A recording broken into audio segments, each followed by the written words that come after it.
Lourdes parlait depuis longtemps de pèlerinage des sportifs, puisque Lourdes est une terre d'accueil qui accueille des pèlerinages de toute nation, de toute nature. Et il aurait été certainement anormal qu'un jour, Lourdes, qui est également une terre sportive, n'accueille pas des sportifs handicapés. Et c'est ouvert à toutes les disciplines sportives.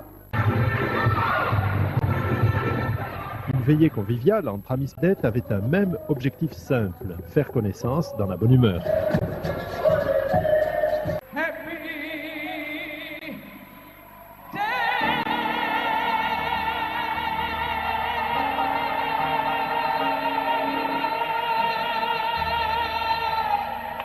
Merci à vous.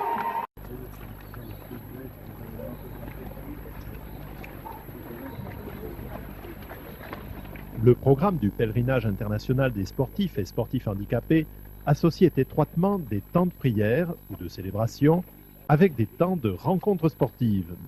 Allez, c'est parti. Attention, il y a un morceau de terre qui dégage là. Il ne faut pas qu'il parte avec.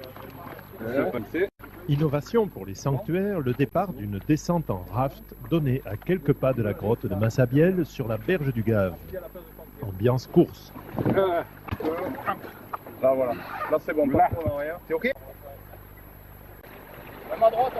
C'est une grande première pour moi parce que je ne suis pas, étant savoyard, je suis plutôt d'origine montagneuse que d'origine aquatique. Et, bon, on va bien voir. Hein.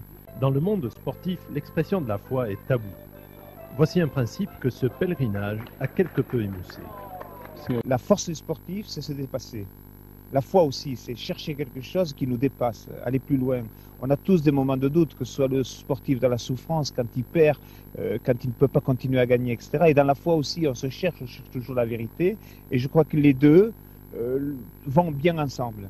L'esprit sportif est fait, tout comme notre croyance chrétienne, de charité, d'humilité, de tolérance, de partage, de pardon, d'unité, de fraternité.